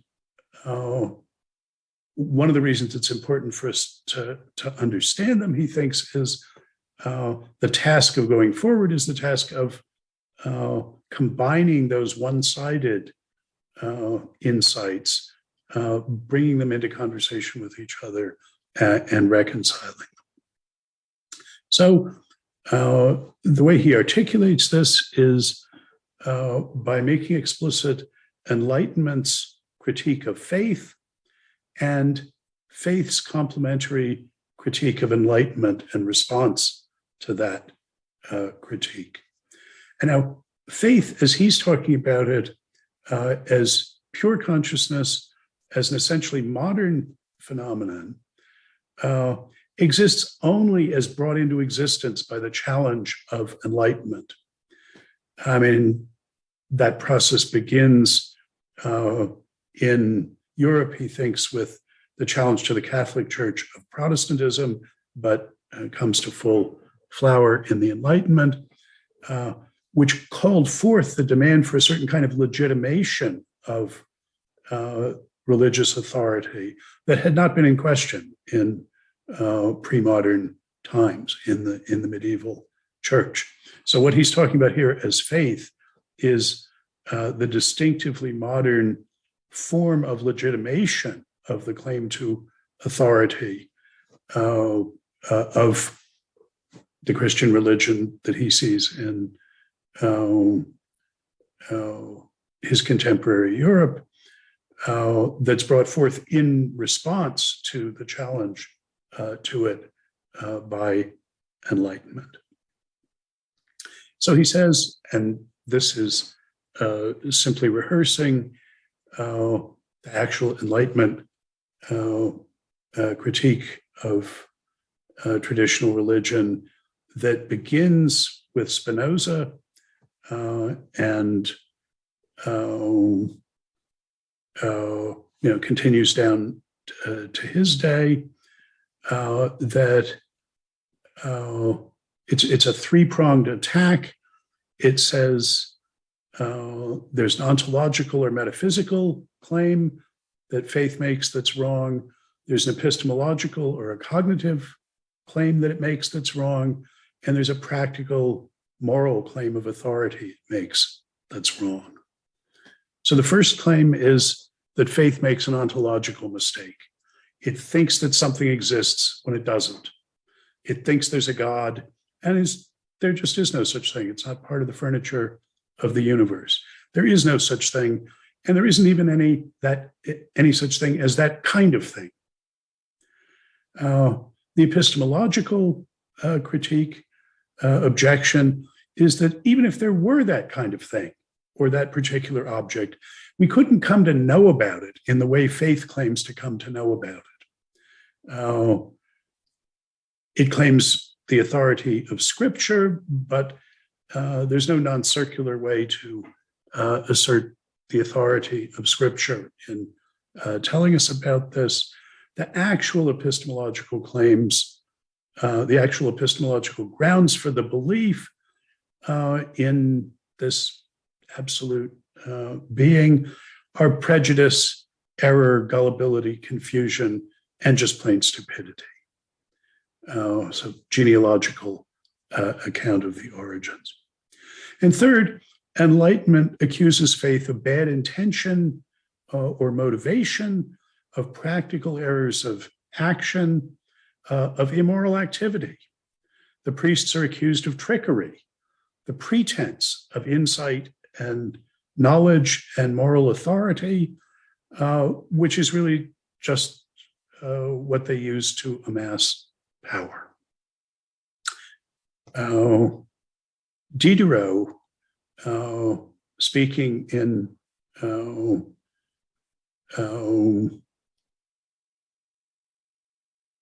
I guess the generation before Hegel's writing this, but I mean 20 years before, speaking for the radical wing of the Enlightenment, the Spinozist wing, rather than the moderate wing of Enlightenment of Locke and Leibniz. This way of thinking about the Enlightenment is Jonathan Israel's way of thinking about it.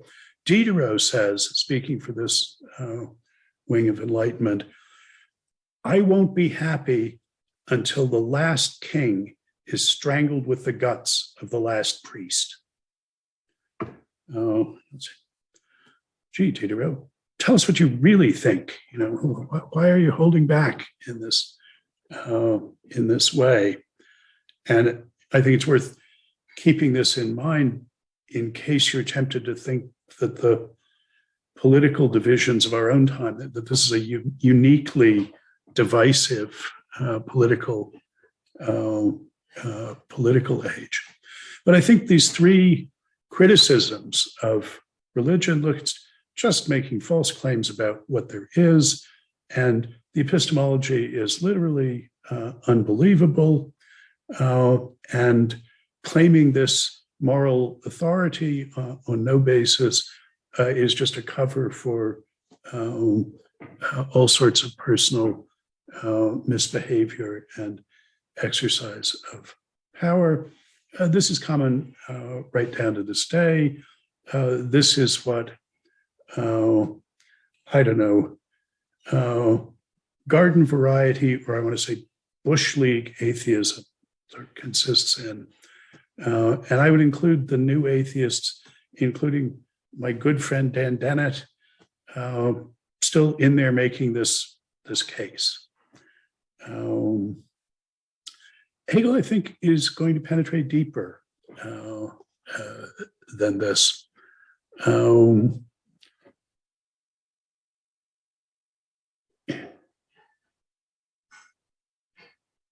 He thinks Enlightenment misunderstands what faith is about, and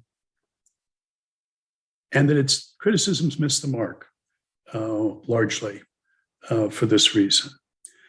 And that's because what faith is justifying is what it's articulating is the self-conception of a community that's practically committed to sacrificing particular and individual interests for universal ones. It's a legitimating story for identification with the universal aspect of normative social life, in the sense of being willing to sacrifice individual attitudes and interests for that universal. What it's legitimating is a kind of doing, a making things be thus and so, not a cognitive taking them to be thus and so. In Hegel's terms, what faith is justifying is on the side of recognition, not on the side of cognition. What it's about, the truth that the certainty of the believer is answerable to. Remember already in the introduction, we had the opposition between truth and certainty, the truth, the objective pole of the intentional nexus, certainty is the subjective one. The truth that the certainty of the believer is answerable to is not something distinct from the believer and the religious community. It's something that, if all goes well, believers make true of themselves. And if they don't, the failure is practical, not cognitive. So here are two passages that are on your handout, the first from 566 and the second from 550. He says, faith for the believer is not an alien thing that's just found in him. no one knowing how and whence it came. On the contrary, the faith of the believer consists just in him finding himself as this particular personal consciousness in the absolute being, and his obedience and service consists in producing through his own activity that being as his own absolute being. Now remember, Hegel thinks the God the Father in the Trinity is a sensuous image of the recognitive community, which is produced by the commitment of the individual members. And in the second passage from 550, but here enlightenment is foolish. Faith regards it as not understanding the real facts when it talks about priestly deception and deluding the people. It talks about this as if by some hocus pocus of conjuring priests, consciousness has been pawned off with something absolutely alien and other to it in place of its own essence. It's impossible to deceive a people in this manner. Brass instead of gold, counterfeit instead of genuine money may well be passed off, at least in isolated cases. Many may, he's gesturing here, if all the money were brass, brass would be money. That's why he's saying that the isolated cases. Many may be persuaded to believe that a battle lost was a battle won, and other lies about things of sense and isolated happenings may be credible for a time. But in the knowledge of that essential being, essential the normative being, in which consciousness has immediate certainty of itself, the idea of this sort of delusion is quite out of the question. As he's thinking the language of belief is performative. It's establishing what it's expressing, the social normative recognitive relations. It's not about saying how things objectively are, independently of the attitude of the believers involved. Now, it misunderstands itself. It's using this traditional language that reifies the normative. So it does misunderstand this. And Enlightenment is right in saying, look, this is all about your attitudes, which faith denies.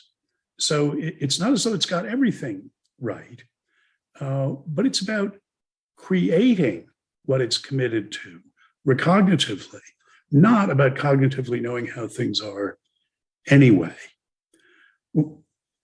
What he understands as constituted by faith is a certain kind of self-conscious individuality and its recognitive community.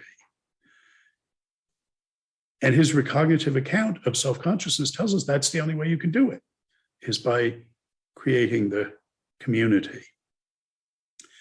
The religious community, which Hegel here is showing his interpretation of the pietist form of Protestantism that was both downstream from and critical of the dominant Lutheranism of his time. Both he and Kant were pietists who saw the point of religious practice to be the institution of the community rather than in answering to something beyond it.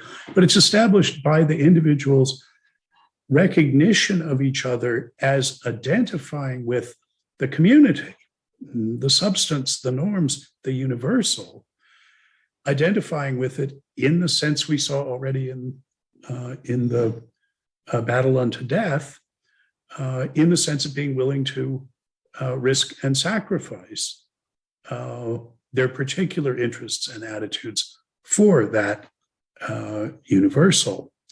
So their reciprocal recognition of each other as serving and worshiping, identifying with the norms through sacrifice of their particular subjective attitudes, that's the kind of recognitive relation that Hegel here calls trust, Vertrauen. And this is my excuse for calling the postmodern form of recognition trust. This is the generalization of what he says here. Hegel himself doesn't use the term outside this context. His definition here at 549, again, a passage that's on the handout, whomsoever I trust, his certainty of himself is for me the certainty of myself. I recognize in him my own being for self. Know that he acknowledges it, recognizes it, anerkennen is the word, and that it is for him purpose and essence. Essence is the norm. So if you look at this passage, he's saying the trusting one must recognize her own being for self, her own self-conception in the trusted one. We have the same, we're identifying with and sacrificing for the same thing, the same universal. And the trusting one must correctly take it that that self-conception is also acknowledged by the trusting one. And the trusted one must correctly take it that it's acknowledged by the trusting one as also her own. So they recognize each other as both identifying with this conception, being willing to sacrifice for the community, and acknowledging that that's the self-conception of the other one, and that they each know that. That's trust, a kind of emergent identification through recognition here. So that passage continues at 549. Further, since what is object for me is that in which I recognize myself, I am for myself at the same time in that object in the form of another self-consciousness, i.e., one which has become in that object alienated from its particular individuality, viz., from its natural and contingent existence, the particular desiring organism that it is, what it's willing to risk and sacrifice for the community, but which partly remains therein self-consciousness. Partly in that object is an essential consciousness, essential, a norm-infused consciousness. So Hegel thinks that the community synthesized by reciprocal recognition in the form of trust shows the way to the possibility of an unalienated community of nonetheless self-conscious individuals. This is going to be the model. Well, now we're accumulating various clues. We have the model of linguistic communities, and we have the model of religious beings. What trust actually brings about is what he calls the unity of abstract essence and self-consciousness. So the abstract essence is normativity, the norms that make everybody what they are, acculturating them with the individual self-consciousness. Everybody identifies with and recognizes everyone else in the community as identifying with that essence, with those norms. And that unity, Hegel claims, is, in his terms, the absolute being of faith, the distinctive object of religious belief, which is the religious community that they institute, even though that's not what they think it is. They are mistaken about that. So in 549, he says, the absolute being of faith is essentially not the abstract essence, norms, that would exist beyond the consciousness of the believer. On the contrary, it's the spirit of the community, the Geist of the community, the unity of the abstract essence and self-consciousness. It's the spirit of the community. On this view, the real object of religious veneration isn't God, old Nobodaddy out there somewhere, something that causally created human beings and the world. That's a sensuous image of the way in which we become human by being subject to the norms that acculturate us. That's the lesson of his reading of the Christian Trinity, the spiritual dimension of human life, the normative, towards which religious believers properly direct their attention and respect, is what must be added to merely natural animals in order to make us persons, to make us normative subjects. Now, though he thinks that the achievement of a community exhibiting the recognitive structure of trust is the aim, the actual aim of faith, and not its Vorsatz, but its Absicht, what it's really intending to do.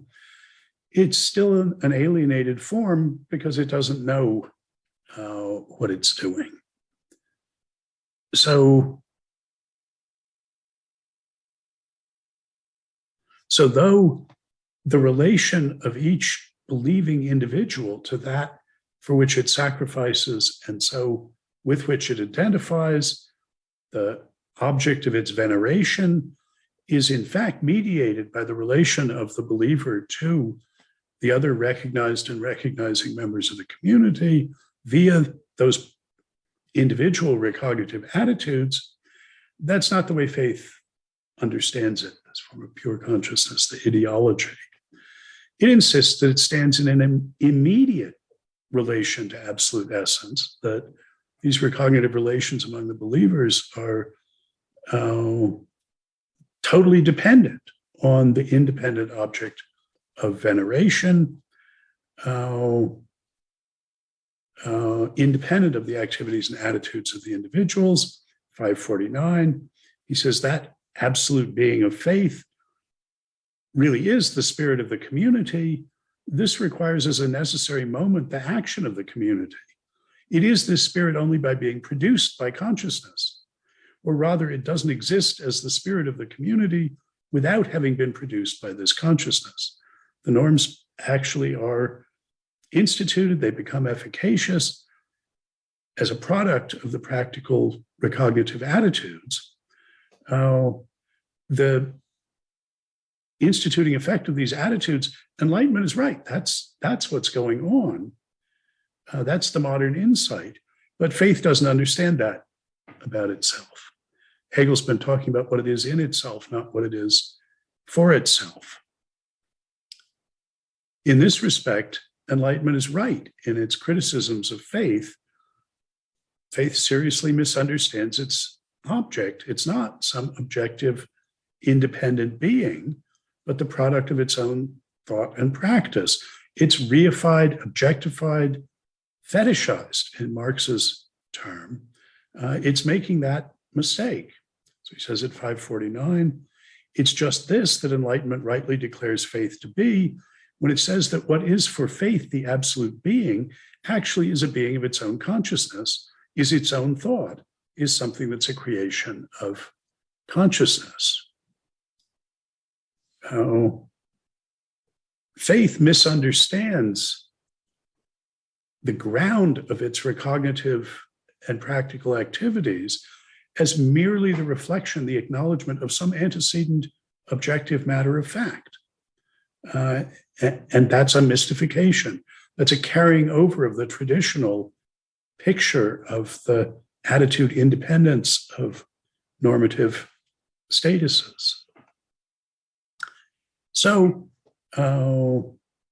faith, sort of summing up the situation as Hegel is putting it forward, faith and enlightenment each has a cognitive theoretical dimension and a recognitive practical dimension.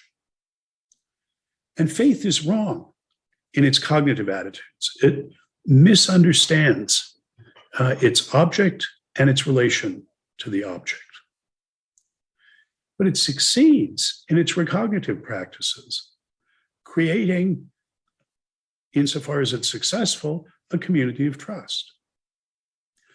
Enlightenment is right in its cognitive attitudes, correctly seeing that the normativity that both faith and enlightenment are addressing, are concerned with, isn't something that's independent of our attitudes and activities. But enlightenment fails on the recognitive, practical side. I'll say some more about that failure in a minute. Because faith creates a community with the reciprocal recognitive structure of trust, faith acknowledges norms that can have some determinate content.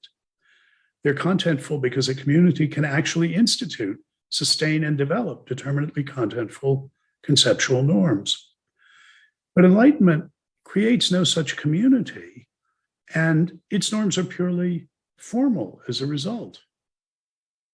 On the cognitive side, Enlightenment sees that contentful norms can't simply be read off of the way the world is, independently of the attitudes and practices of the creatures who are bound by them.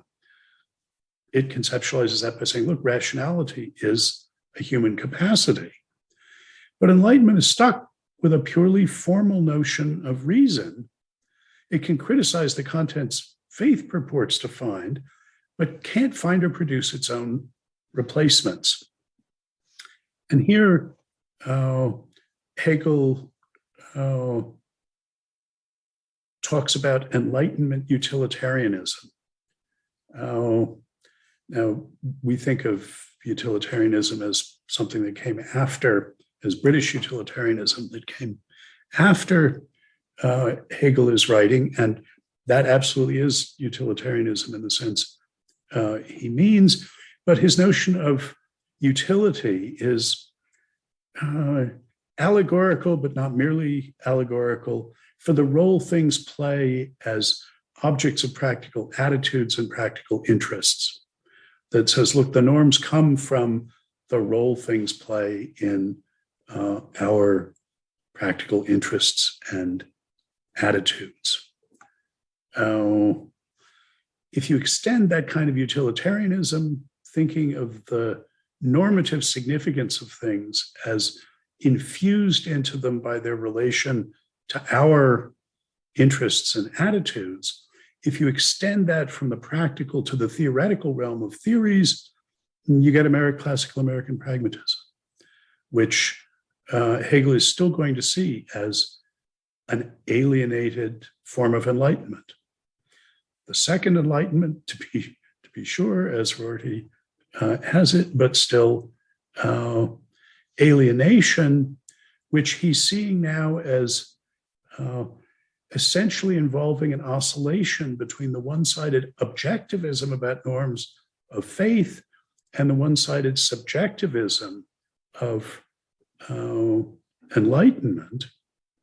And in a striking passage and a famous part of the Phenomenology, he tells us how high he thinks the practical stakes are for this alienation that enlightenment manifests, because the political result of that, when it's institutionalized, is the terror in which the French Revolution degenerated. That's the practical recognitive expression, he claims, the actualization of the theoretical cognitive view of value as simply reflecting the role things play in our individual attitudes, the utility they have for securing our purposes. He says, 582, consciousness has found its begriff in utility. From this inner revolution, there emerges the actual revolution of the actual world, the new shape of consciousness, absolute freedom as absolute terror. The absolute terror, Robespierre, is what happens when the authority of individual self-consciousness to institute norms is conceived and practiced as unconstrained by any correlative responsibility, as a matter of independence without correlative dependence. It's in the form of the will of the people, which is what institutes those norms. Whatever is valuable for the people is valuable. This is his diagnosis of why the Enlightenment, institutionalized in the form of the French Revolution, degenerated into the terror, which it was only 10 years old when he's writing. So look, our time is almost up. So let me just summarize. Going forward, what lessons we're supposed to learn? We're supposed to learn how to give contingency the form of necessity. That's his slogan. Give contingency the normative form of necessity, and to see that it's only by incorporating contingency that the content of the norm can be definite. And he's going to give us an account of that, of how that happens. Faith and enlightenment are each one-sided appreciations of the nature of norms and relations to attitudes. Faith is on the right track on the recognitive side, wrong on the cognitive side, right in what it does in building a community of trust, which can develop and sustain contentful norms. Right to see its relation to norms should include acknowledgement and service. Wrong to think that private conceptions and concerns should or even could be totally sacrificed to make that possible. Wrong to take over the traditional immediate conception of its relation to norms.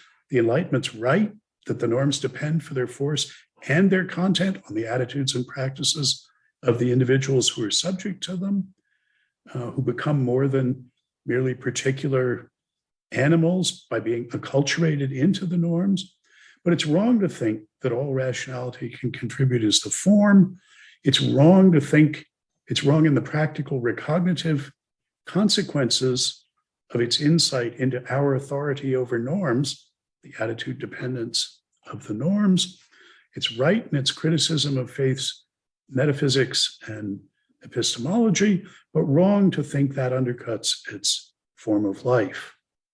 So the lessons going forward are, we've got to combine the humanistic metaphysics and epistemology of Enlightenment with its theoretical cognitive emphasis on the contribution of the activity of individual self-consciousnesses, with the community of trust of faith, with its practical recognitive emphasis on the contribution of individual self-consciousnesses through acknowledgement of, service to, and identification with the norms. So the recipe for the third postmodern phase in the development of Geist is to bring together the cognitive and recognitive successes, respectively, of Enlightenment and faith. And what we'll see in the rest of the book is that the key to do that is the role that recollection plays in both cognition and recognition. The historical form of the social institution of norms by reciprocal recognition. He calls this final form of recognition confession and forgiveness. That's what I call trust. And when cognitive activity takes the form of forgiving recollection, it institutes semantic representational relations between knowing subjects and the objects that are known. And when recognitive activity takes the form of forgiving recollection, it institutes communities with the normative structure of trust. In short, recollection as forgiveness, a kind of recognition, forges a conceptual link between unalienated cognition and unalienated recognition. And the result is what I call his astonishing account of semantics with an edifying intent. That if we simply understand the nature of the contentfulness of discursive norms and its relation to our recognitive activity, that we'll see that in talking and intending with determinate contents, we're implicitly committing ourselves to creating a recognitive community with a definite structure, the structure of trust, of confession and forgiving recollection. And it's the job of the last part of the Spirit chapter to describe that for us, to bring us to the gates of that promised land, describing what that structure of a recognitive community would need to be in order to overcome this alienation. So that's going to be our topic from here on out. We'll get the basic structure of it next time.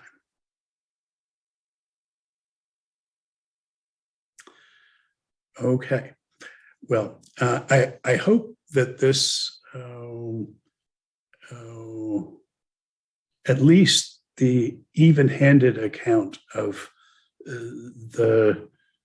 of what faith got right and what it got wrong, and what Enlightenment got right and what it got wrong.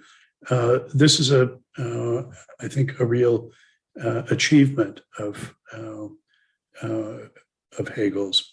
But the challenge is to take that diagnosis and use it for a therapy, use what we understand at that point as the way, as the gateway to understand the possibility of a third postmodern form of Geist, of self-conscious normativity, what he alarmingly calls absolute knowing, where we understand what kind of thing we are and change our institutional structures to reflect that. Okay, well, I will see you next week then.